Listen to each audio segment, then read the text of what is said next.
Part 2 chapter 1 का नाम है अपना संभावना यानी कि प्रोबेबिलिटी। अब संभावना को हम दूसरे शब्दों में और कुछ कहें तो वो है हमारे कोई चांस ऑफ ऑकरेंस, यानी कि कोई चीज़ के घटने का चांस क्या है, अवसर क्या है, कितना है वो, ठीक है।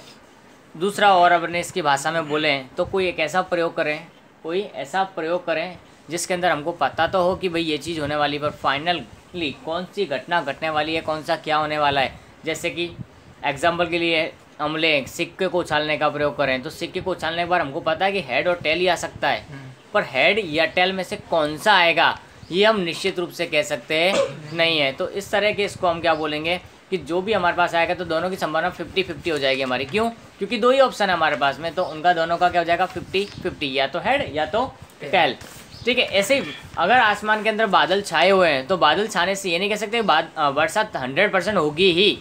बादल छाए हैं उसका मतलब कि बादल की वजह से बारिश हो सकती है, ऐसा हो सकता है, लेकिन 100% भी कान से कि बारिश होगी ही। हाँ बादल है, कभी कभी बादल खाली होके कहीं और चले जाते हैं, बारिश कहीं और हो सकती है, हमारे यहाँ ना हो, ऐसा हो सकता है। तो ये भी एक संभावना हम इसकी निकाल सकते हैं। दूसरा, ताश के पत्ते हम देखते हैं, ताश के पत्तों में से कोई पत्ता निकाला हमने और वो पत्ता इक्के का ही निकले। 52 पत्ते होते हैं ताश के, उन 52 के 52 पत्तों में से हमने देखा और पीस के पूरे पत्ते निकाले और उनमें से बोला कि एक पत्ता खींचो और वो पत्ता कैसा हो, इक्के का हो, तो उसकी संभावना हमको पता है कि 52 में से ही कोई एक आएगा। 53 का कोई पत्ता हो ही नहीं सकता क्योंकि पत्ते कुल कितने हैं, 52 ही है, लेकिन उनमें से कोई एक पत्ता हो इक्का का हो, उसकी संभावना निकालनी हो तो वो कैसे हो सकती है। तो उसके चांस है हो सकता है, कभी कभी होते हैं बहुत सारे लोग एक्सपर्ट एक बार में इक्का लो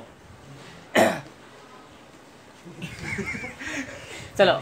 और दूसरा, हम लॉकडाउन में पूरे पासे से बहुत सारे लोग खेले हैं, खेले होगे नहीं, सांप सीढ़ी खेले होगे या फिर क्या बोलते हैं उसको, लूडो। तो उसमें लूडो खेलने वाला जो पासा होता है तो उसमें कितने से अंकों तक होते हैं, 1 से 6 तक। तो पासा उछालने के बाद, पासा फेंकने के बाद, उछालने के बाद तुम्हारे पास कौन सा डिजिट आएगा, 1 2 3 4 5 6 या 7 तो आ ही नहीं सकता है ना, तो वो हमारा नहीं, 6 में से कोई एक कौन सा डिजिट आएगा वो पहले से पता करना। तो ये हमारे सब क्या है, संभावना है कि हर एक की संभावना कैसी होगी, अलग अलग हो सकती है, ठीक है। तो ये हमारे ऊपर डिपेंड करता है संभावना, यानी कि कोई घटना के घटने की कितनी चांस है, कितना प्रोबेबिलिटी है, वो हमारे लिए क्या रहेगी, संभावना। अब संभावना के लिए हमको प्रयोग ज़रूरी है। अब मैंने इतने सारे जो भी बोले सब क्या थे, प्रयोग थे। सिक्के को उछालने का भी एक प्रयोग है, ताश के पत्तों को बिस्कुट में से खींचने का ये भी एक प्रयोग है, पासे को फेंका जाए वो भी एक क्या प्रयोग है। कोई भी चीज़ हो उसके लिए एक प्रयोग ज़रूरी है, उस प्रयोग को हम क्या बोलेंगे यहाँ पर, यादृच्छिक प्रयोग। अब यादृच्छिक प्रयोग कहते किसको हैं, इसकी व्याख्या क्या होती है, तो एक ऐसा प्रयोग जिसके सभी संभावित परिणाम हमको पता हो, लेकिन कौन सा परिणाम निश्चित रूप से मिलेगा ये हमको ना पता हो, पहले से ज्ञात ना हो, इसका अनुमान रूप नहीं लगाया जा सकता हो, तो उसको हम क्या बोलते हैं, यादृच्छिक प्रयोग कहते हैं। यहाँ उसकी व्याख्या भी दी हुई है अलग से, बट जनरल लैंग्वेज में देखा जाए तो जो बोल रहा हूँ वो ध्यान रखना है हमको।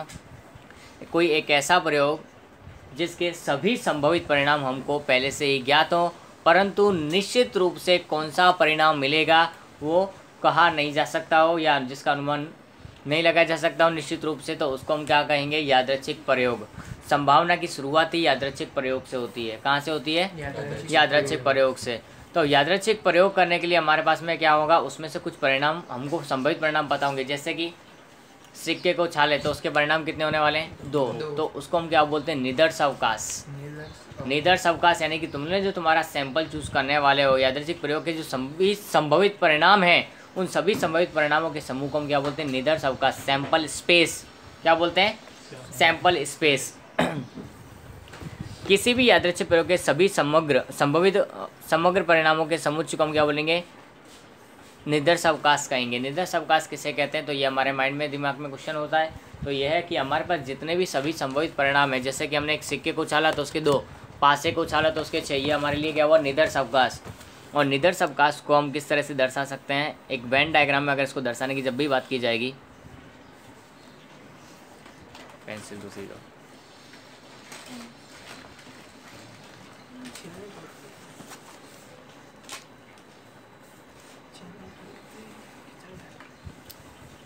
ठीक है। तो यहाँ हमने अगर कोई एक परिणाम, जैसे यहाँ पे घटना दर्शाई है, इस घटना के अंदर हमारे पास में 4 कितने समुच्चय, हेड और टेल, ये हेड है और दूसरा हमारे पास टेल, दो घटना है।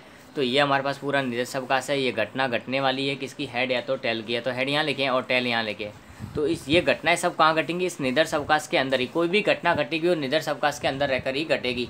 अगर निदर्श अवकाश के बाहर कोई घटना होती है तो निदर्श अवकाश के बाहर अगर कोई घटना होती हो असंभव घटना हो जाएगी। क्या हो जाएगी?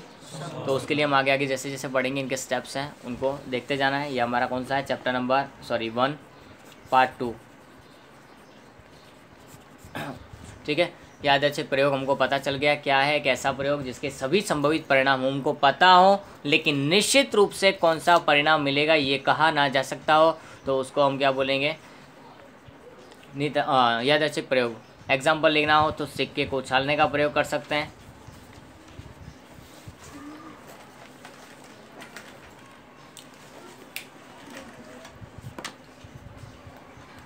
सिक्के को उछालने का प्रयोग है वो हो सकता है एग्जाम्पल में। दूसरा क्या हो सकता है, पासे को फेंकने पर, ये भी हमारा ये हो सकता है। उसके बाद में नेक्स्ट हमारे पास क्या होता है,